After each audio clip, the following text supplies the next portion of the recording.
तुर्की में national intelligence organisation और Istanbul police का बड़ा एक्शन सामने आया।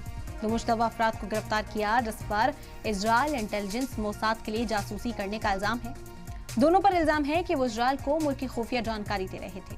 तुर्की के वज़ीर दाखिला अली येरलिकाया ने सोशल मीडिया प्लेटफॉर्म पर यह दावा किया।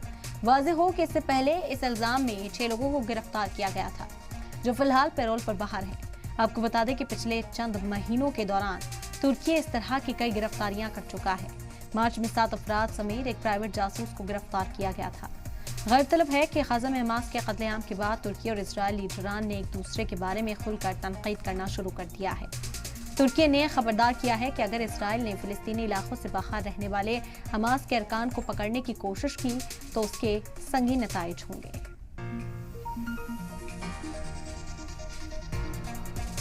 और इस वक्त हमारे साथ खास मेहमान जुड़ गए हैं।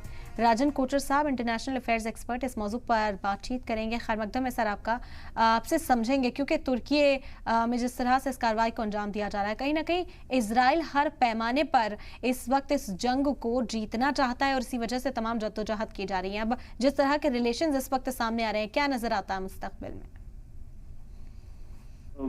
तुर्की और इजराइल के पहले से ही इतने अच्छे रिलेशंस नहीं है, और ये आम बात है कि कोई भी देश की जो इंटेलिजेंस एजेंसीज होती हैं, जिस देश के साथ आपके ताल्लुकात अच्छे नहीं होते हैं, आप उस देश के ऊपर नजर रखना चाहते हैं और अपना इंटेलिजेंस नेटवर्क आप उस देश में फैलाना चाहते हैं कि आपको पता लग रहा है, इसको लगता रहे कि वहां पे क्या प्लानिंग चल रही है और किस तरीके की एक्टिविटीज हो रही हैं। तो अगर कोई स्पाई नेटवर्क या जो एजेंट्स जैसे अभी तुर्की ने बताया कि उन पकड़े हैं इजराइल के, तो ये कोई आश्चर्यजनक बात नहीं है, क्योंकि ये एक रेगुलर इंटेलिजेंस एक्टिविटी होती है।